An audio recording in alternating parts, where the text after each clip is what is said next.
Hey guys, welcome back. If you're new here, my name is Becca and today I have my December wrap up.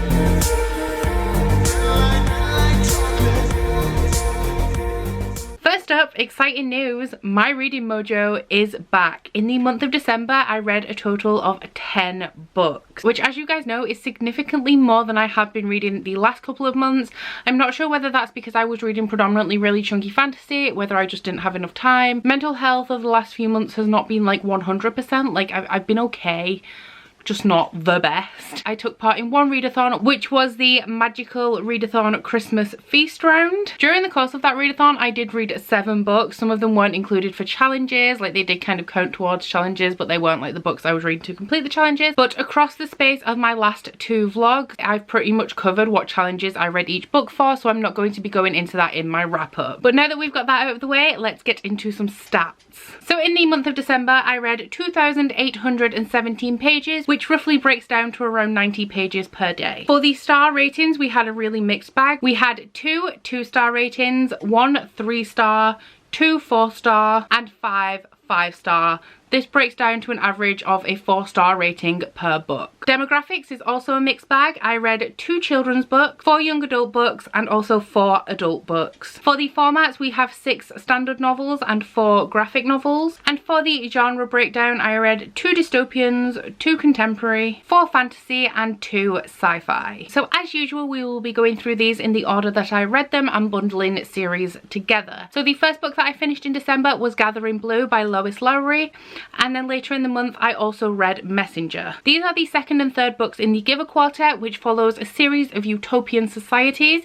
It's kind of set after the fall of civilization, although it's not explicit, and it follows a series of possible scenarios of ways that the government or people in general may try to save and preserve humanity if society did fall. Gathering Blue follows a young girl who has a disability who should have been killed at birth, because in this society having a disability means that you are no longer a functioning member of society. I gave this one 3 stars. There were parts that I did enjoy, but then it was also kind of just a rehashing of the first book, the same kind of plot, just in a different setting. The main character grows up in this utopia, but then kind of realizes that maybe this isn't the best way to live. A criticism I do also have of this series is that the endings of each book feel very, very abrupt. If you think about like the Hunger Games, where you get to a point where people realize that society is flawed and have an opportunity to strike back, they then take that opportunity. However, in the Giver Quartet, it does seem like you reach that point where there's an opportunity to sort of fix some things about the society, and then the book just ends. That is all I have to say about that one. But when I read Messenger by Lois Lowry, I had a whole host of problems with it.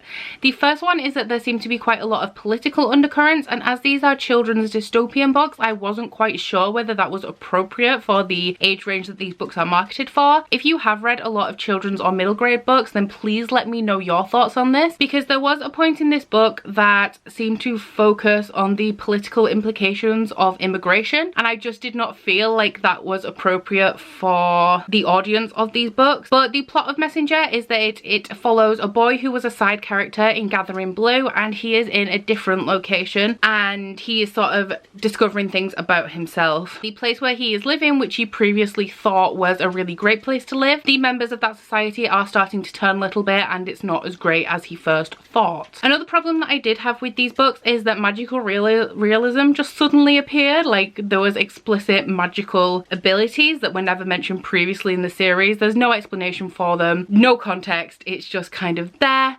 And then I absolutely despised the ending of this one. I hated it so much. Despite the things that I mentioned that I didn't like, based on my interest in the story and the plot, it was set to be my favourite in the quartet so far. Then the ending happened and now I absolutely hate this book, so I did give this one 2 stars. I then finally finished Kingdom of Ash by Sarah J Maas. I have yet to put up my book diary for this because I have a lot of footage and honestly it's intimidating. But this is a young adult fantasy and it is the last book in the Throne of Glass series, which follows an assassin who is rescued from a slave mine and sent to compete in a competition to become the king's champion. Now, I'm not going to say anything about the plot for this specific book because the storyline has come a hell of a long way since then, but I absolutely love this. I gave it 5 stars. As you probably guessed, you know I'm Sarah J Maas trash. I thought that this was a brilliant conclusion to the series. I thought that everything was wrapped up really well, but it also left open the possibility of spin-offs from this world. I'm not saying that I necessarily want there to be spin-offs, because sometimes I think that series are better left as they are, but there are definitely a lot of tangents that could be explored because this world is so expansive. There's so many characters, there's so much history and possibility for the future. I also cried at more than one point in this. It was very, very emotional. I am very deeply emotionally attached to the Throne of Glass series, and this was an end of an era for me. I can definitely conclusively say that this is now one of my favourite series of all time.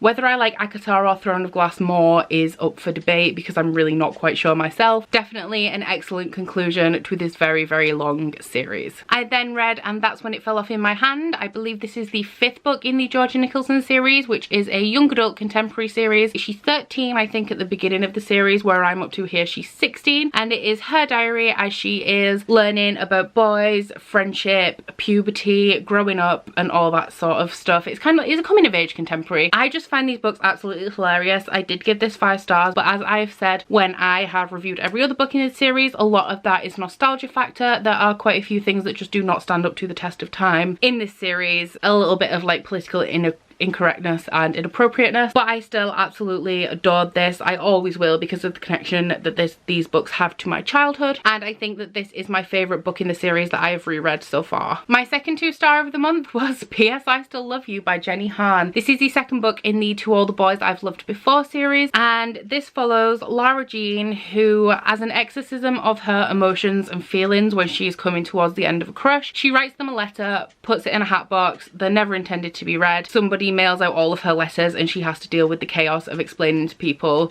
that it's just kind of like a thing that she does and she isn't madly in love with all of these boys. The plot of the second book is very, very similar in theme to that of the first. Obviously you don't have the letter fandango, but it's just a continuation of the Lara Jean, Peter Kavinsky thing. Peter Kavinsky is the only reason that I made it through this book. There were a lot of things that really, really irritated me. I went into it more in the vlog that I read this book, but essentially I still hate Margot. Luckily she wasn't really in it for much of this book. Lara Jean I still think reads very young. She is also very, very naive. The writing in this is very, very cheesy, and sometimes it made me gag a little bit. Although the writing thing I can kind of forgive it for because it is supposed to be a sugary young adult contemporary romance. However, some of the resolutions to the problems in this book, and also just some of the problems themselves, were just so... You have a point in this book where Margot has spoken to her ex-boyfriend. There's like this big drama that happens in the middle of this book, and then you get towards the end, and within the last 10 pages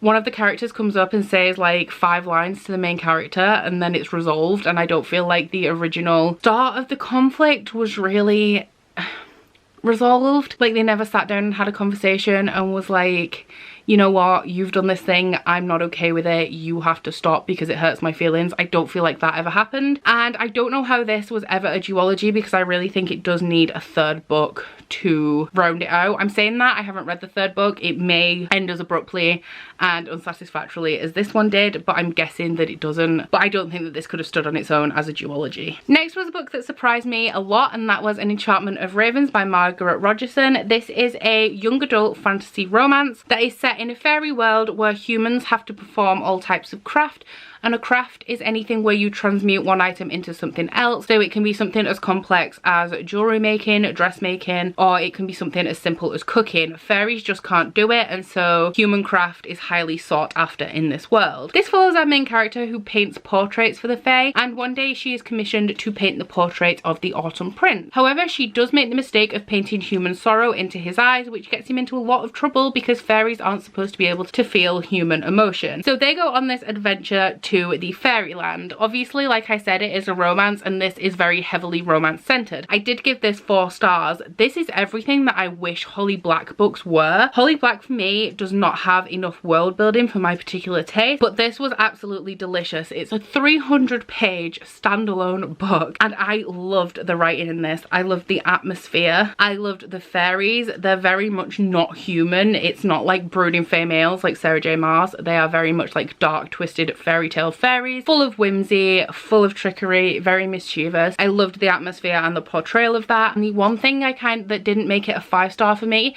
is that while I really love fantasy romance, I also like it to be balanced out with like a really strong plot, and I feel like the plot came second to the romance in this, and it kind of ended very abruptly. I did really, really enjoy it, and I do highly recommend it. It's just the plot was a little bit weaker than I like from a fantasy story. Next we move on to graphic novels, and the first one I read was Rat Queens Volume 1 1, Sass and Sorcery by Curtis J. Weeb and Rock Upchurch, and then Rat Queens Volume 2, The Far-Reaching Tentacles of Nrygoth, again by the same authors but also by Stepan Sejic as well. This one was a reread for me. I just reread it so that I remembered enough of the story to read this one. So this one I gave 5 stars, same as last time. Really liked it. This one I gave 4 stars. Now I really like this graphic novel series. As you guys may know, I am quite fussy with graphic novels. I'm very fussy about art, and now you're about to see why I deducted a star. So this graphic novel series follows these 4 women who are battle maidens for hire. It's like an RPG high fantasy. They're sent on quests to clear dungeons and things like that. However, you have a little bit of a plot where maybe there's something afoot and somebody's trying to kill them all. They are very fighty. They fight amongst each other. They're very sassy. They're very strong, and I absolutely love the characters and the plot of this book. However, in volume 2 there is a change of artist, and I don't like that quite as much as I did the first artist. Now the reason for the change of artist, when I did a little bit of digging, it is because Rock Upchurch was charged with assault and battery. He was beating his wife, and so Curtis J. Weeb said, I don't want you working on a comic about feminist power, and sacked him. So they've replaced the artist. I completely understand that. However, going forward, I have looked into it and found out that they do also bring in another artist in the next volume who uses a lot of watercolor, and the art style is just really not similar. So 4 stars for this one because the second art style was not as good as the first, and I'm not sure how I'm going to feel about the rest of this series because I am like fussy about art style in graphic novels. And then for the last 2 books, they are again graphic novels. I reread Saga Volume 8 by Brian K. Vaughan and Fiona Staples, again so that I had context and could move on to Saga Volume 9. I gave both of these 5 stars. I'm not going to say too much about this one because it's a reread. But Saga Volume 9, guys, this is the last volume before the creators go on hiatus for all of 2019.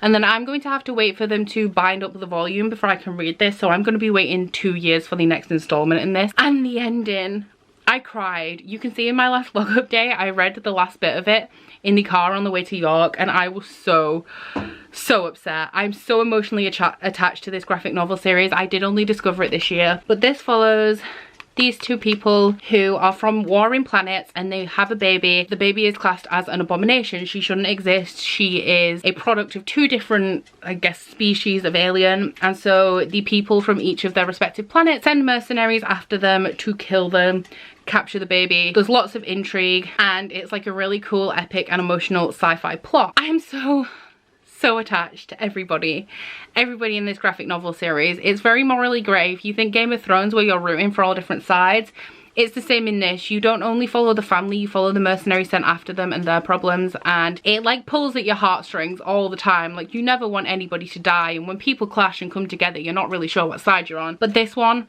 absolutely tore me apart. I have to wait 2 years and I don't know how I'm going to. I'm hoping that there's some magical way to fix the ending of this, but I don't think there's gonna be, and I'm just sad. I'm just really sad, but I gave it 5 stars because it was absolutely epic. There have been a couple in the later volumes of the series that I didn't think were quite as on point as the earlier volumes, but this one was absolutely phenomenal. I absolutely love it. If you have not picked up Saga, I would highly recommend it, and if you have never read a graphic novel but want to, I recommend going in with Saga, but also please do note that when you've read Saga, there is nothing quite as good. And a lot of people, like people who I've spoken to in comic book stores, if I say, do you have something like Saga, they're like, you're never gonna find anything quite as good as Saga. So be wary of that going in. Like, once you're hooked and you can't top it. So that is everything for my very long December wrap up. I hope you have enjoyed it. Please let me know if you have read any of these books and what you thought of them. I'm so glad that my reading mojo is back, and I do hope that it will last through into 2019 because I've just started my new TBR challenge, as you may have seen, and I need to be reading some books. So that is everything for this video. Please don't forget to like it if you liked it and subscribe if you want to. If you head into my description box, you'll find a link to my Goodreads, Instagram, Twitter if you'd like to follow me on any of those, as well as a link to my Bookish body butter and candle website, the Instagram for that, and a 10% off discount code. But that's it from me today. Bye! Oh, you bite your friend like chocolate. You say you'll go where nobody knows, with guns hidden under our petticoats. We're never gonna quit it, no, we're never gonna quit it, no.